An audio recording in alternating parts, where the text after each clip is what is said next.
जय हिंद दर्शकों, आप देख रहे हैं जेपी न्यूज चैनल। मैं हूं आपके साथ विकास मिश्रा। दर्शकों, इस समय हम जनपद प्रतापगढ़ के थाना क्षेत्र आसपुर देवसरा के ग्राम सभा विनायका में मौजूद हैं। दर्शकों, आप जिस शख्स को हमारे वीडियो में देख रहे हैं इस समय, वो शख्सियत हैं जिन्होंने पीड़ित परिवार सुनील यादव हत्याकांड में इन्होंने अपना अहम रोल निभाते हुए पीड़ित परिवार का पुरजोर सहयोग किया, जिसके साथ इनके ऊपर मुकदमा भी दर्ज किया गया। तो आइए हम इनसे मिलते हैं और क्या इनकी जुबानी है हम इनसे ही सुनते हैं। जी महोदय जी, नमस्कार।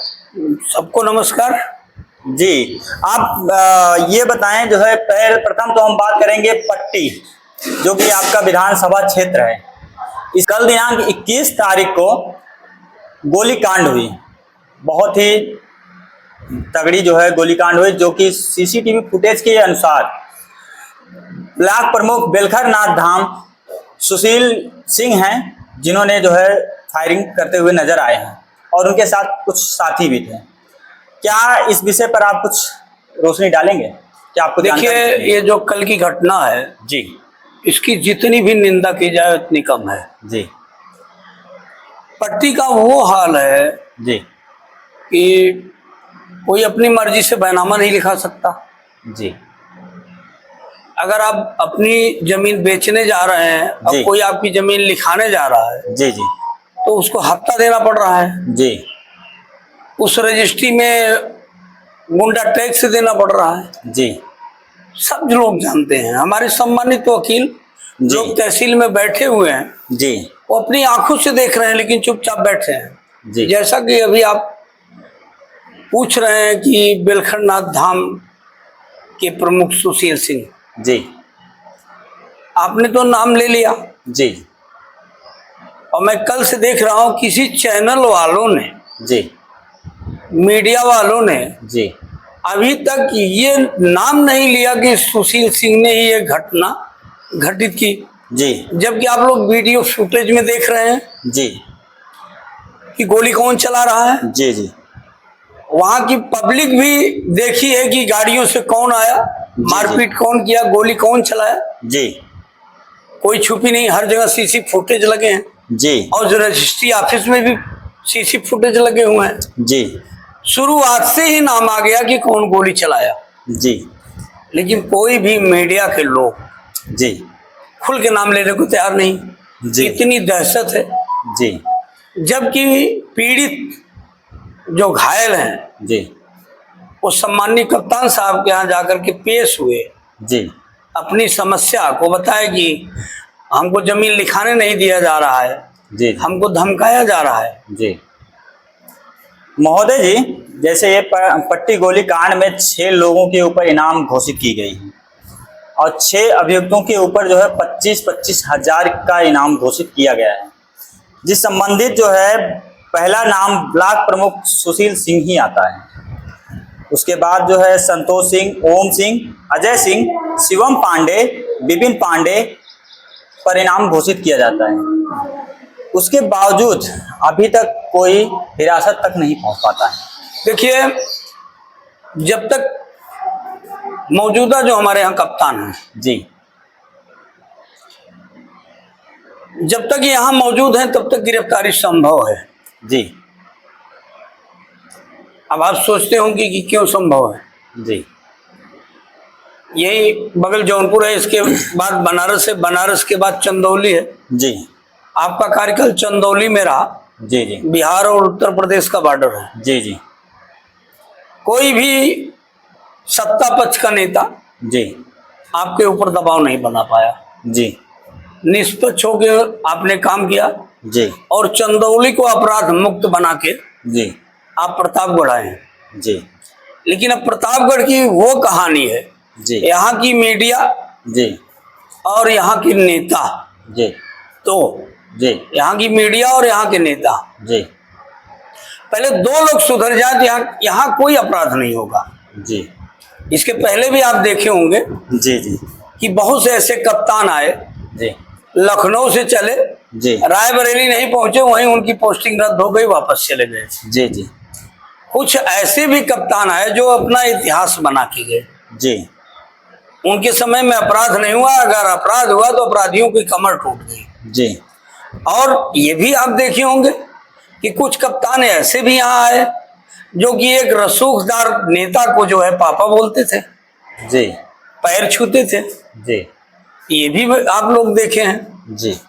तो कुल मिला के ये कप्तान जब तक यहाँ मौजूद हैं तब तक इनकी गिरफ्तारी संभव है,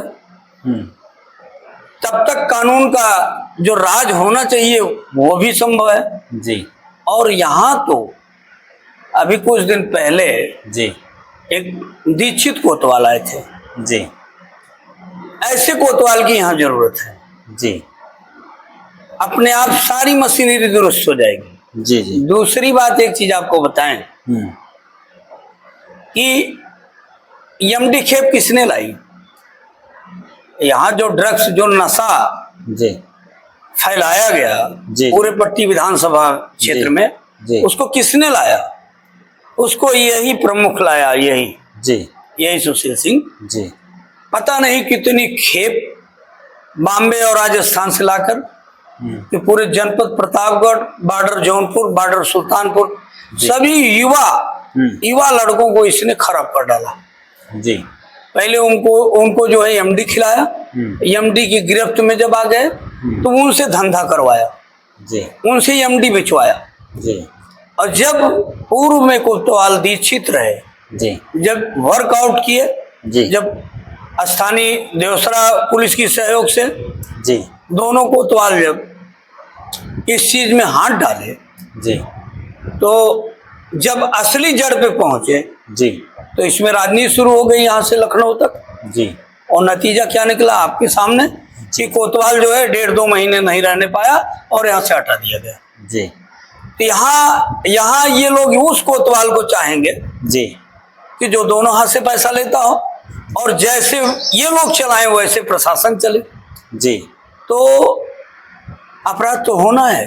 जी महोदय जी, जैसे कि जानकारी ये मिली है, गोलीकांड जहां पर हुआ, जिस क्षेत्र में हुआ, जिस जगह पे हुआ, वहां पर उस कोतवाली में आज तकरीबन 11:40 को आईजी रेंज प्रयागराज मौके पर पहुंचे और 25 मिनट तक वहां रहे और बिना किसी से कोई वार्तालाप किए यहां से चले गए। इस विषय पर क्या कहना है? देखिए, ये प्रशासन के आला अधिकारियों का मामला है जी। वो किस पर्पज से आए थे, उनको क्या बात करनी थी, जी जी, वो अपना जो भी दिशा निर्देश देना रहा होगा उनको, जी, तो अपना दिशा निर्देश दे के गए होंगे। तो ये कोई सार्वजनिक बात नहीं है जी। ये तो अधिकारियों की बात है कि उनकी क्या गुफ्तगू हुई होगी, किस बिंदु पे वो बोले होंगे, तो उसमें मैं क्या कर सकता हूँ जी। उसमें नो कम। जैसा कि महोदय जी राजनीति की बात आती है, तो क्या वो प्रकरण जिसमें सुनील हत्याकांड का जो प्रकरण जिसमें आप संलिप्त रहे और उस के दौरान आप पर मुकदमा लिखी जाती है, क्या उस जिन्हें 2 बार सपा से विधायक बनकर जो है क्षेत्र में जो है काफी कार्य किए कि नहीं किए, वो तो बात की बात है, लेकिन क्या संतोष पांडे को फिर से टिकट सपा सुप्रीमो अखिलेश यादव देंगे? देखिए, ये राष्ट्रीय नेतृत्व का काम है जी, उसमें मेरी कोई वो बात नहीं है जी। राष्ट्रीय नेतृत्व जिसको टिकट देगा, जी जी, हम पार्टी का प्रचार करेंगे। जी। अभी तो राष्ट्रीय नेतृत्व जाने के जाएंगे, क्यों नहीं, जहां हमको राष्ट्रीय नेतृत्व भेजेगा, जी, जहां पार्टी हमको भेजेगी, जी, वहां मैं प्रचार करने जाऊंगा। मुझे तो समाजवादी पार्टी की नीतियों को, उनके विचारों को, राष्ट्रीय अध्यक्ष के संदेशों को जन जन तक पहुंचाना है। जी। जैसा कि महोदय जी, जो लड़ाई आपने लड़ी, जिस लड़ाई के दौरान आप पर मुकदमा लिखी गई, क्या इस तरह की लड़ाई लड़ते रहेंगे आप? और मुकदमे से जो मुकदमा हुआ उससे कहीं आप पीछे तो नहीं हटेंगे? देखिए, ऐसा हुआ, मेरा हमेशा एक इतिहास रहा जी कि मैं पीड़ित शोषित समाज के लिए हमेशा खड़ा रहा। मैंने कोई जाति धर्म नहीं देखी जी कि कौन किस जात के हैं और मुझे बुलाया तो मैं वहां जात देख के जाऊं। मैं सिर्फ इतना ही जानता हूं कि अगर कोई पीड़ित व्यक्ति, कोई पीड़ित समाज हमको बुला रहा है तो मैं उसकी मदद के लिए खड़ा रहूंगा जी। उसके लिए चाहे मुकदमा लिखा जाए, ये प्रशासन का काम है। जी तो मैं कभी मुकदमे से डरने वाला नहीं हूँ। जी मैं हमेशा आगे भी पीड़ित शोषित समाज के लिए हमेशा खड़ा मिलूंगा और उनको न्याय दिलाने का काम करूंगा। महोदय जी, क्या किसी घटना को लेकर जात पात का विभाजन करना सही होता है? ये बिल्कुल गलत होता है। इससे देखिए अमन चैन छिन जाता है, जी जातिवाद पैदा होता है, जी धर्मवाद पैदा होता है। कोई हिंदू मुस्लिम की बात करता है, जी कोई क्षत्रिय ब्राह्मण यादव की बात करता है। जी ये सब बिल्कुल समाज के लिए ये बिल्कुल अभिशाप है। जी। कभी जात की राजनीति नहीं करनी चाहिए। महोदय जी, क्या किसी एक वर्ग के वोट से किसी सरकार का निर्माण हो सकता है? नहीं, किसी सरकार का निर्माण सर्व समाज से हो सकता है। जी। किसी एक जात से किसी सरकार का निर्माण नहीं हो सकता। जैसा कि महोदय जी, आप पट्टी विधानसभा में आपके अपने क्षेत्र में काफ़ी गरीब दुखियों के जो है सहयोग करते रहते हैं आप, और लगातार आप क्षेत्र में बने रहते हैं। क्या आप इस बार के चुनाव में आप अपना कदम बढ़ाने वाले हैं? देखिए, सब लोग चाहते हैं कि मैं चुनाव लड़ूं, सब लोग कदम बढ़ाना चाहते हैं। जी अभी तक तो आप देखे होंगे कि जी। मेरी राजनीति 30 साल से हो गई। जी पंचायत चुनाव में जी तो मैं सारे चुनाव को हमेशा जीतता आया हूँ। जी पिछली ब्लॉक प्रमुखी का तांडव आप सुने होंगे। प्रशासन जी 11:30 बजे जी एडीएम साहब बैठ के वोट डलवा लेते हैं। जी कोई बीडीसी हमारा वोट नहीं डालने पाता। जी बीडीसी बैठे हैं, वोट पड़ गया। जी 11:15 बजे तक डिक्लेयर हो गया। जी लाठी चार्ज हुई, लोग मार मार के भगाए गए। जी नहीं तो अब 70 बीडीसी में मात्र 11 वोट उनको मिलता। जी तीसरी बार हम ब्लॉक प्रमुख होते। जी जी तो आप सोच सकते हैं कि 30 साल की जिसकी राजनीति हो, 30 साल की समाज सेवा जिसकी हो, जी तो राष्ट्रीय नेतृत्व तो जहां चाहेगा जी वहां से मैं चुनाव लड़ूंगा। राष्ट्रीय नेतृत्व अगर चाहेगा कि आपको चुनाव नहीं लड़ना है, जी। आपको पार्टी का प्रचार करना है, तो मैं पार्टी का प्रचार करूंगा। जी। जैसा महोदय जी, अगर इनकेस कभी आपकी इच्छा हुई कि हम जनता के लिए इतना अच्छा कार्य कर रहे हैं, जनता हमको जो है चुन सकती है, एक अच्छा नेता के रूप में हमको देख रही है, तो अगर आपको लगा कि हमें निर्विरोध चुनाव लड़ना चाहिए, क्या आप लड़ेंगे? देखिए, मैं तो पार्टी से बधा व्यक्ति हूँ। जी मेरी पार्टी समाजवादी पार्टी है। मेरे नेता जी माननीय अखिलेश यादव हैं। जी तो मैं उनको छोड़ करके, जी पार्टी छोड़ करके मैं ऐसा कोई कदम नहीं उठा सकता। जी। अच्छा महोदय जी, जैसे कि सपा सुप्रीमो अखिलेश यादव जी को कांवड़ यात्रा में कांवड़ियों से क्या आपत्ति है, जिसको लेकर जो है योगी जी पर बार बार टिप्पणी करते नजर आ रहे हैं? क्या राष्ट्रीय अध्यक्ष जी को ऐसी कोई आपत्ति नहीं, कांवड़ियों से क्या आपत्ति है? जी कोई कांवड़ लेके जा रहा है, उनकी आस्था है, जी जाके अपना जो है जल चढ़ा रहे हैं, जी जी दर्शन करके बाबा भोलेनाथ के आ रहे हैं, तो राष्ट्रीय अध्यक्ष जी को क्या आपत्ति हो सकता है? योगी महाराज को कोई आपत्ति हो। जी दूसरी बात, एक चीज, जी मेरे अपने व्यक्तिगत विचार हैं। जी मैं देखता रहता हूँ सोशल मीडिया पर भी जी और वीडियो भी देखता रहता हूँ तमाम। जी कांवड़ियों में एक ही चीज गलत मुझे दिखता है। जी छोटे छोटे बच्चे जो भी अबोध हैं, जी कोई 11 साल का है, 12 साल का है, 13 साल का है, 14 साल का है, जी और सेम उसी उम्र की हमारी बच्चियां कांवड़ लेके जा रही हैं। जी बच्चियों का कांवड़ लेके जाना ये मुझे थोड़ा अटपटा लगता है। और नहीं, और दूसरी बात, जी छोटे छोटे बच्चे जो अभी नाबालिग हैं, अबोध हैं, जी उनको गांजा पिलाया जा रहा है। मैं देखता हूं कि चिलम मारे हैं, धुआं उड़ रहा है जी छोटे छोटे बच्चों को। जी। तो इससे कितना बुरा असर पड़ रहा है, और वो बच्चे हैं कौन?